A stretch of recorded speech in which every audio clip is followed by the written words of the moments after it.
Mulher Capital Brasília de hoje está com a professora Érica e ela vai me falar um pouquinho sobre esse novo passo na sua vida.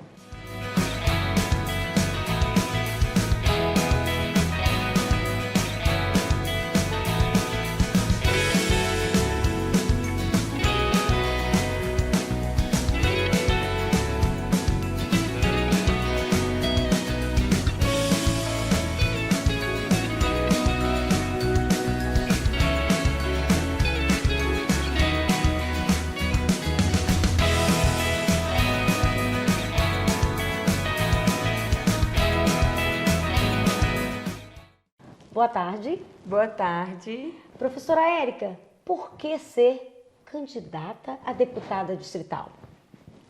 Olha, pergunta difícil, viu? Na verdade, eu acho que está um pouco no sangue. Meu pai sempre teve essa linha de gostar de se envolver em resolver problemas, síndico de prédio, enfim. E há uns 10 anos, quando eu entrei para a Secretaria de Educação, eu fui recebendo desafios, né? Logo no início, eu fui supervisora, fui convidada a ser coordenadora, depois supervisora e logo em seguida entrei na gestão da escola. E para quem não sabe, ser gestor, você precisa passar por um aval da comunidade. Isso é o primeiro ponto importante na sua caminhada, então. Exatamente. E aí, passar por esse aval da comunidade, onde a gente trabalha, não é uma coisa fácil. E durante 7 anos, fui eleita por essa comunidade com 99% de aprovação. Então, é a professora Érica da Ceilândia. Da Ceilândia. Minha mãe trabalhou a vida inteira na Ceilândia. Eu acho que a Ceilândia meus filhos nasceram em Ceilândia, né? Eu moro em Ceilândia e minha vida profissional foi feita em Ceilândia. Então, tenho um carinho muito especial por Ceilândia na minha vida, agora política também, né? Porque a gente quer fazer uma reviravolta naquela Ceilândia, né? Reformar as escolas, não só no sentido físico, mas no sentido educacional, de aprendizado, fazer com que as pessoas enxerguem Ceilândia como uma cidade grande que cresce a todo instante. Você me falou que a bandeira é a educação, mas você vê a educação de uma outra maneira, não só arrumar escolas, você diz que tem outro feeling para a sua bandeira da educação. É verdade, não basta só falar que é professor, porque hoje a gente vê bastante esse discurso, né? Eu sou professor e eu quero levantar uma bandeira da categoria. Mas você se preocupar com a educação vai muito além só da categoria de professor, né? Tem a qualidade de trabalho, tem a recepção da comunidade escolar. Então, a escola ela acaba estando envolvida com tudo, com a saúde, com a segurança, com a educação em si. Enfim, ela faz parte do processo efetivo da formação do cidadão. Então, a gente tem sim que pensar na educação além de uma categoria, em si de um efetivo, né, que vai transformar a sociedade. Por completo. Por completo. Na época que eu estudei em colégio público e tenho orgulho disso, gente. Eu vim da escola pública, sou formada pela UNB e eu tenho muito orgulho de ter essa trajetória. A gente tinha a PAI, né? PAI, existe essa associação. Como é que você vê essa associação junto à escola, junto ao seu trabalho? A comunidade, ela tem sim que estar efetivamente dentro da escola para que a gente tenha um resultado. Mas esses projetos que antes existiam, a PAI, a PAN, que era uma contribuição da comunidade para que a escola crescesse cada dia mais, ela se tornou muito burocrática. Então, quando você tem a PAN dentro da escola, o gestor ele perde muito mais tempo prestando conta daquele pequena quantidade de dinheiro que entra do que efetivamente fazer um trabalho dentro da escola. Então, essas políticas elas têm que ter uma facilidade? Uma nova estrutura? Uma nova estrutura, isso mesmo. Uma nova estrutura para que os pais percebam que essa participação ela deve ocorrer. O prédio está lá. Você tem a estrutura de professor. Você tem toda aquela oportunidade de que seu filho esteja num lugar de qualidade. Só que para ele estar nesse lugar de qualidade, precisa da sua contribuição. E a sua contribuição não diz respeito somente ao financeiro, mas da presença do pai dentro da escola, da valorização da pessoa do professor, De um todo, né, De professora? um todo, para que isso funcione efetivamente. Professora, a sua bandeira é a educação. Não que você não vá olhar para outras bandeiras que a gente vai falar daqui a pouco. Mas qual é o ponto principal nessa bandeira para você? A educação como fonte inclusiva para a sociedade. A gente fala muito de educação, fala da escolarização, mas a gente esquece que hoje nós temos 10% dos estudantes inclusos que têm alguma tipicidade, né? Eles são crianças atípicas, ou é autista, ou é síndrome de Down. E o aprendizado dessas crianças de forma inclusiva dentro da escola, ela traz benefícios enormes para a sociedade. Pensa aí, se você tem uma criança autista, que ela não frequenta a escola, ou que ela é apartada dos outros numa classe sozinha e ela não tem um convívio social. Ela vai ser um peso para a sociedade. Ela vai crescer sem ter uma autonomia e ela vai viver, vai passar a sua vida dependente de alguém. Então a gente tem sim que criar os nossos filhos, os nossos alunos, né, os estudantes em geral, para que eles participem de uma sociedade, para que eles sejam produtivos, para que eles consigam trabalhar, consigam empreender, consigam passar no concurso. Vão ter aqueles que não têm essa condição cognitiva de aprender, por exemplo, a ler, né, uma coisa simples, mas eles vão aprender a viver em sociedade. A socialização é muito importante, né, Fundamental, fundamental. Quanto é importante que o ser humano tenha convívio com outras pessoas e, principal, que ele conviva com seus pares, com crianças da sua mesma faixa etária. Então, se eu tenho crianças de 4 anos, elas têm que conviver com crianças de 4 anos. Se elas são atípicas, ainda assim elas terão que conviver com crianças de 4 anos. E assim segue, 4, 5. Isso que vai fazer com que ela se adapte ao meio social. Que ela entenda como que ela vai conviver e ser um cidadão efetivo. Professora, quando a gente fala de educação é uma coisa muito bonita, né? Quem realmente tem esse dom de se doar, educação é doação, gente. É se doar a cada dia, a cada momento. Vocês são mais do que professores, né? São mais do que educadores, né? Vocês são a pessoa principal. Mas você é mulher. E quando você coloca um passo à frente, por quê? Ser mulher, educadora e ainda agora querer ser uma deputada distrital. O porquê? Ótimo. Você pensa aí, a nossa categoria, ela é de praticamente 89% feminina. Na educação, sim. Na educação. E hoje em dia a gente vê que a mulher, ela está alcançando outros espaços. Mas você pensa, como que a gente vai ter direitos? Como que a gente vai brigar por situações se a gente não tem quem legisle e conheça a nossa realidade? Eu sou mãe de 4 filhos, eu sou esposa, eu trabalho fora. Essa foi a minha opção de vida. Mas vai ter outras mulheres que vai ter a opção de ser do lar.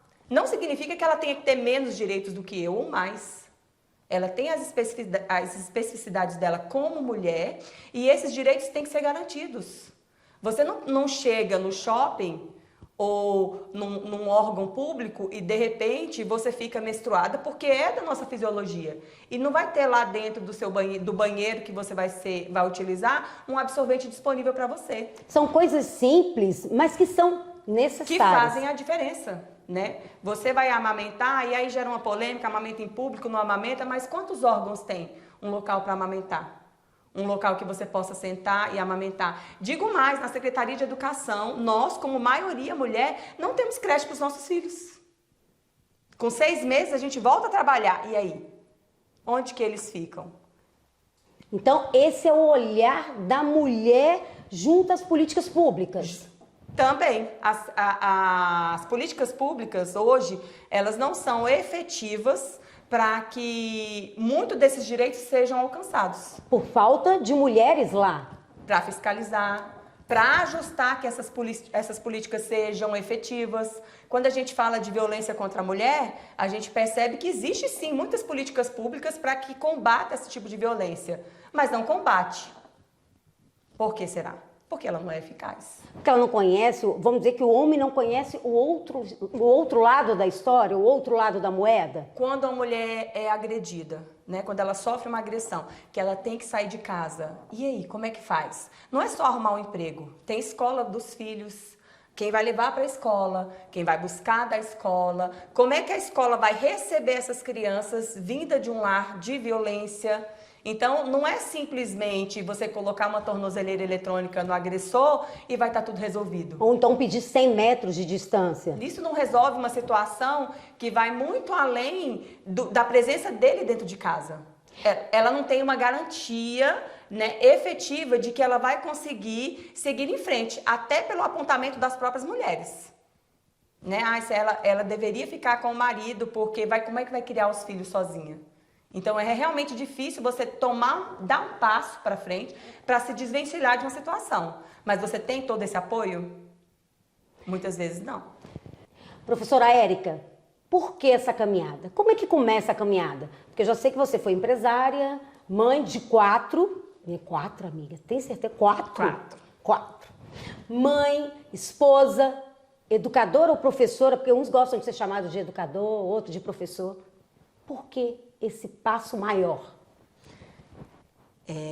Eu até fico emocionada porque não foi fácil chegar aqui. Eu passei por um divórcio muito complicado, né? E nesse momento de divórcio, com 3 filhos, foi difícil, como eu tinha falado antes, as pessoas aceitarem você querer ter sua vida, você sair de um relacionamento abusivo e seguir em frente e erguer a cabeça e trabalhar e cuidar dos seus filhos sozinha. Então, as pessoas te julgam e te apontam, né? Te apontam principalmente pelo fato de você deixar de lado uma relação que não te faz bem. E aí pesa tudo, pesa os seus filhos, pesa o emprego, pesa onde você vai estar, a sua família te vê diferente. Né? Eu sou de uma família tradicional, minha mãe é casada com meu pai há mais de 40 anos. Então, né, eles têm essa visão de casamento para vida. Para vida. E eu queria um casamento para a vida, mas não foi assim que aconteceu. Não foi assim que no final as coisas se resolveram. E não é justo você viver num relacionamento pelo simples fato de ser apontada pelas outras pessoas. Então, sim, eu me desvencilhei dessa relação e segui a minha vida.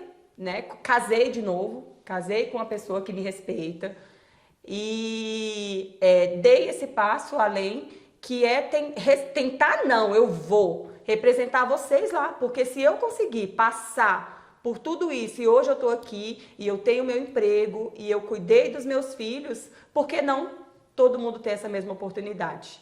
A gente tem que ter essa oportunidade, tem que ter esse olhar.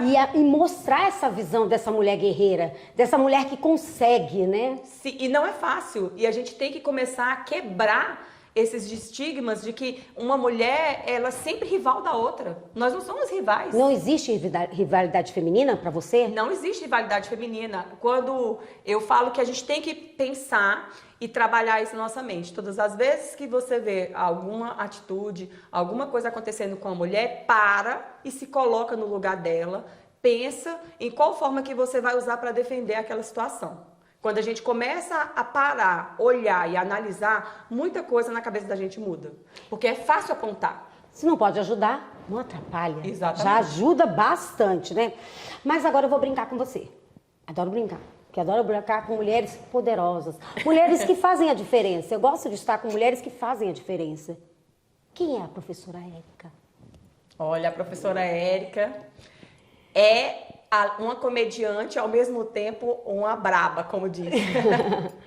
Eu gosto das coisas muito bem organizadas, de disciplina, mas ao mesmo tempo eu gosto daquele clima descontraído, eu gosto de brincar, eu gosto de ler, eu gosto de viajar, eu gosto de criança, né? Eu trabalhei durante esses 10 anos aí com crianças pequenas, também a mãe de 4 filhos, né? Se não gostar de criança, mudar, né?